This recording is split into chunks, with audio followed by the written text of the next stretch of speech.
Hi friends, welcome to news pocket. దేశవ్యాప్తంగా SIR ప్రక్రియ జరుగుతూ ఉన్నా కూడా యూపీ సీఎం యోగి ఆదిత్యనాథ్ మాత్రం దీన్ని చాలా అంటే చాలా ప్రతిష్టాత్మకంగా తీసుకున్నారు. ఎక్కడ చిన్న లూప్ హోల్ దొరికినా కూడా దాన్ని పూర్తిగా క్లోజ్ చేసేస్తూ ఉన్నారు. అండ్ ఈ లూప్ హోల్లను ఉపయోగించుకుని ఎవరైతే ఎస్ఐఆర్ ప్రక్రియను తప్పుదారి పట్టిస్తూ ఉన్నారో వాళ్ళను కూడా పట్టుకునే ప్రయత్నం చేస్తూ ఉన్నారు. తాజాగా బీజేపీ కార్యకర్తల సమావేశంలో యోగి ఆదిత్యనాథ్ కీలక వ్యాఖ్యలు చేశారు. అదేమిటంటే ఎస్ఐఆర్ ప్రక్రియలో నేను కొన్ని ఫామ్స్ను పరిశీలించాను. ఆ ఫామ్స్లో ఏమొచ్చిందంటే కొడుకు వయసు 20 ఏళ్ళు ఉంటుంది, అతని తండ్రి వయసు 30 ఏళ్ళు ఉంటుంది, అతని తాత వయసు 40 ఏళ్ళు ఉంటుంది. ఇది ఎలా సాధ్యమవుతుంది? ఒక తండ్రి తన 10 ఏళ్ల కాలంలోనే కొడుకును కని ఉంటాడా? ఇది చాలా పెద్ద అంటే పెద్ద మ్యానిపులేషనే జరుగుతోంది. వీటన్నిటిని కూడా మనం గుర్తించాల్సిన అవసరం ఎంతైనా ఉంది. మీరు గ్రౌండ్ లెవెల్‌లో పూర్తిగా బూత్ స్థాయిలో ఎక్కడెక్కడ పూర్తిగా వెరిఫికేషన్ చేయండి. ఇలాంటివి ఎక్కడ దొరికినా దాన్ని ప్రభుత్వం దృష్టికి తీసుకురండి. వీటన్నిటిని మనం ఎండగడదాం. తద్వారా ఇవన్నీ కూడా అక్రమ వలసదారులు చేస్తున్న పనినే అని యోగి ఆదిత్యనాథ్ కీలక వ్యాఖ్యలు చేశారు. దీన్ని బట్టి చూసుకుంటే ఆయన ఈ ఎస్ఐఆర్ ప్రక్రియను పూర్తిగా పిన్ టు పిన్ ఏ విధంగా చెక్ చేస్తున్నారో అర్థమవుతుంది. అయితే యోగి ఆదిత్యనాథ్ దీన్ని ఇంత ప్రతిష్టాత్మకంగా ఎందుకు తీసుకున్నారు అనే విషయాన్ని ఈ వీడియోలో తెలుసుకుందాం. అంతకంటే ముందు ఈ వీడియోను లాస్ట్ వరకు చూడండి. ఇందులోని కంటెంట్ కనుక మీకు నచ్చినట్లయితే ఖచ్చితంగా మా ఛానల్ను సబ్స్క్రైబ్ చేసుకుని బెల్ ఐకాన్ను క్లిక్ చేయడం అస్సలు మర్చిపోద్దు. ఇక డీటెయిల్స్లోకి వెళ్తే జనరల్గా బంగ్లాదేశ్ నుంచి అక్రమ వలసదారులు మన ఇండియాకి వచ్చి ఉంటారు కదా. వాళ్ళు ఇండివిజువల్గా ఎవరికి వాళ్ళు ఈ ఓటర్ కార్డు, ఆధార్ కార్డును సృష్టించుకొని ఉంటారు. ఎందుకంటే ఈ ర్యాకెట్లు మన దేశంలో ఏవైతే పని చేస్తూ ఉన్నాయో ఈ ర్యాకెట్లన్నీ కూడా వాళ్ళకు అక్కడున్న సందర్భాలు, అక్కడున్న పరిస్థితులను బట్టి ఈ ఓటర్ కార్డు, ఆధార్ కార్డులను క్రియేట్ చేసి ఇస్తూ ఉంటాయి. ఫర్ సపోజ్ బంగ్లాదేశ్ నుంచి అక్రమంగా వచ్చిన వ్యక్తి వయసు 40 లేదంటే 50 ఉన్నా కూడా అక్కడ ఉన్న పరిస్థితులు 35 అని ఉంటే దాన్ని 35 అనే క్రియేట్ చేసి ఇస్తారు. వీళ్ళకేం కావాలి, జస్ట్ ఒక ఓటర్ కార్డు ఉంటే చాలు అనే విధంగా వీళ్ళకు ఉంటుంది. అండ్ వాళ్ళు తమ పరిస్థితులు ఏవి ఉంటాయో దానికి అనుగుణంగానే క్రియేట్ చేసి ఇస్తూ ఉంటారు.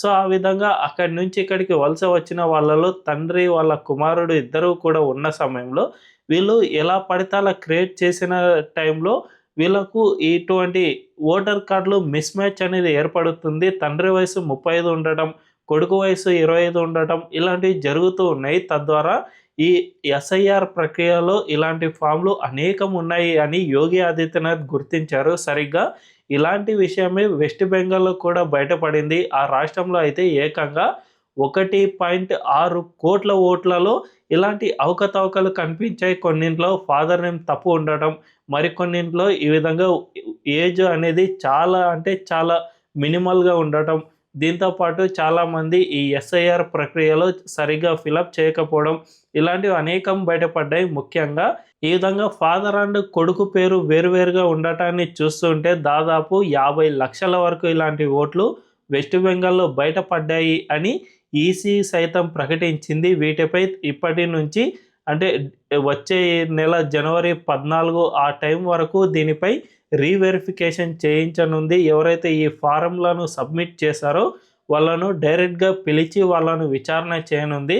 ఇవన్నీ జరిగిన తర్వాత వీళ్ళలో ఎవరు అబద్ధం చెప్పారు, ఎవరు నిజం చెప్పారు అన్నది గుర్తించి నిజం చెప్పిన వాళ్ళు ఎవరైతే ఉంటారో వాళ్లకు టైపు సంబంధించిన ఎర్రర్స్ లేదంటే ఇతరత్ర సమస్యలు ఏమైనా వచ్చి ఉంటే వాటిని రెక్టిఫై చేస్తారు. అంతే తప్ప అబద్ధం ఎవరైతే చెప్పి ఉంటారో ఖచ్చితంగా వాళ్ళకు సంబంధించిన ఓటర్ కార్డులు అన్నీ కూడా రద్దయిపోతాయి. ఈ అబద్ధం చెప్పిన వాళ్ళు ఎవరైతే ఉంటారో వాళ్ళే అక్రమ వలసదారులుగా తేలిపోయే అవకాశం ఖచ్చితంగా ఉంది. ఎందుకంటే మనం మన దేశంలోనే పుట్టి పెరిగి ఉంటే ఖచ్చితంగా మనకు సంబంధించిన డీటెయిల్స్లో ఇలాంటి మిస్ మ్యాచ్ అనేది ఎక్కడా రాదు. జస్ట్ ఈ విధంగా మన దేశంలో అక్రమంగా వచ్చి నివాసం ఉంటున్న వాళ్ళు ఎవరైతే ఉంటారో వాళ్లకు సంబంధించి మాత్రమే ఇలాంటి అవకతవకలు అనేవి జరుగుతాయి. కాబట్టి యోగి ఆదిత్యనాథ్ దీనిపై చాలా కీలకంగా దృష్టి సారించారు. ఇలాంటి వాళ్ళు ఎక్కడున్నా కూడా వాళ్ళను కనిపెట్టండి, వాళ్ళందరినీ బయటికి లాక్కురండి. దానికి సంబంధించి ప్రభుత్వానికి కూడా మీరు ఒక మాట తెలియజేయండి.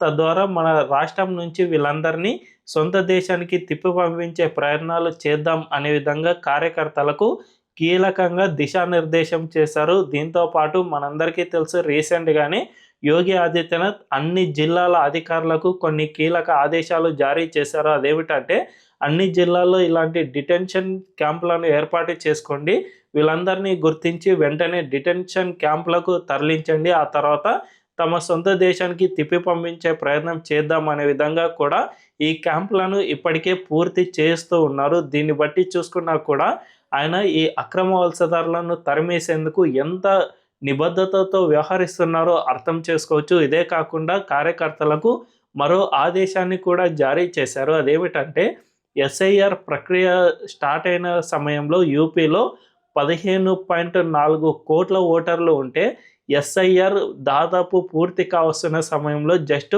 12 కోట్ల ఓట్లు మాత్రమే ఈ ఎస్ఐఆర్ ప్రక్రియలో నమోదయ్యాయి. మిగిలిన 4 కోట్ల మంది ఓట్లు అనేవి ఇంకా ఫారంలు అందుకోవడం, లేదంటే వాళ్ళు ఈ ఫారంలను అందుకోవడం లేకపోతే వాటిని ఫిలప్ చేసి రిటర్న్ చేయడంలో ఫెయిల్ అయ్యారు అని యోగి ఆదిత్యనాథ్ గుర్తించారు. ఈ 4 కోట్ల మంది ఓటర్లు ఎవరైతే ఉన్నారో వాళ్ళందరికీ సంబంధించి బూత్ స్థాయిలో ఇప్పటి నుంచే మీరు వెంటనే వెళ్ళి వర్క్ చేయండి. ఎవరైతే ఇంకా ఓటును నమోదు చేసుకోలేదో వాళ్ళందరికీ మీరు దగ్గరుండి మరీ ఓటును నమోదు చేయించండి. ఇది మనకు ఖచ్చితంగా అవసరం.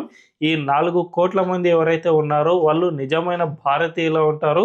ఆ భారతీయులు అంటే బీజేపీ కార్యకర్తలు అనే విధంగా యోగి ఆదిత్యనాథ్ కీలక ఆదేశాలు జారీ చేశారు. కాబట్టి ఒక పక్క మన దేశంలో అక్రమంగా నివాసం ఉంటున్న అక్రమ వలసదారులు ఎవరైతే ఉన్నారో వాళ్ళను తరిమేసేందుకు ఎంతగా అయితే పట్టుదలతో ఉన్నారో, అదే సమయంలో మన భారతీయుల్లో ఎవరైతే ఓటును మిస్ అయ్యే పరిస్థితుల్లో ఉన్నారో వాళ్ళను ఖచ్చితంగా నమోదు చేయించడానికి కూడా అంతే నిబద్ధతతో యూపీ సీఎం యోగి ఆదిత్యనాథ్ వ్యవహరిస్తున్నారు అని స్పష్టంగా అర్థమవుతుంది. దీన్ని బట్టి చూసుకుంటే ఖచ్చితంగా మన దేశంలో అక్రమ వలసదారుల గుట్టు ఈ ఎస్ఐఆర్ ద్వారా బయటికి రానుంది అని స్పష్టంగా అర్థమవుతుంది. కానీ డేటా బయటికి వస్తే మాత్రమే సరిపోదు. దీనికి తగ్గట్టు ఆయా రాష్ట్రాల సీఎంలు ఈ అక్రమ వలసదారులను తరిమేసేందుకు చేసే ప్రయత్నాలపైనే వీళ్ళను మన దేశంలో ఉంచుకుంటామా తరిమేస్తామా అన్నది ఆధారపడి ఉంటుంది.